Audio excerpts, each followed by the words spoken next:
আসসালামু আলাইকুম। তো দেখতে পাচ্ছেন আমরা কালকে ছিলাম কলকাতায় কালকে ভুট্টা খালি করেছি। ভুট্টা খালি করে নিয়ে রাত্রে চলে এসেছি। রাত্রে আমরা ছিলাম খড়গপুরে।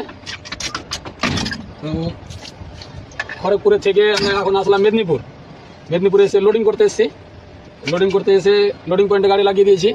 লাগিয়ে দিয়ে এখন রান্না চাপাচ্ছি। দেখেন আমরা গাড়িতে কি করে রান্না করি।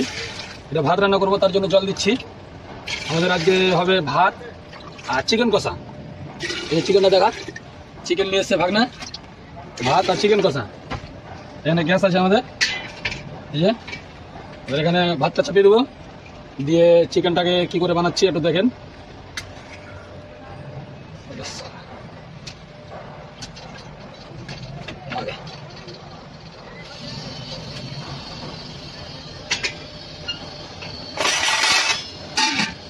ভাত চাপিয়ে দিলাম, পেঁয়াজ, রসুন, টমেটো, আদা, কাঁচা লঙ্কা এগুলো সবকে কেটে নেবো।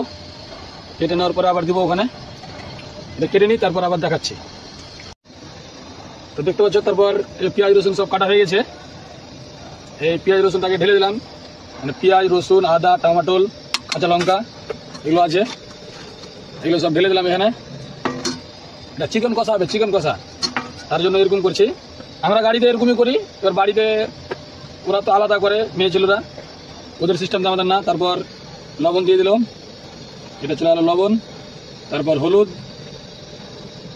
তারপর এটা জিরা, এটা মিট মশলা, এটা হালকা দিলাম, পরে ফের আবার দেবো, এটা লঙ্কার গুঁড়া,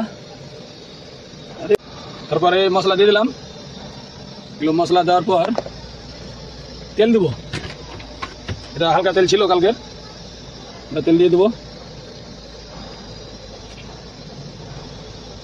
এদিকে আমাদের ভাতও হয়ে গেছে, ভাত ফুটে গেছে, আর 15 মিনিট লাগবে, 10-15 মিনিট। এই মাংসটাকে এখন যতক্ষণ ভাত হয়নি ততক্ষণ ম্যাগনেট করবো, মানে মশলাটা দিয়ে এটা করে রাখলে এটা ম্যাগনেট হয়, তাহলে টেস্ট হয়। অত ভালো জানি না, যেটা জানি আমরা এরকম করেই করি। এরকম করে রেখে দিলাম। হলুদ কমে গেছে, হলুদ দিতে হবে।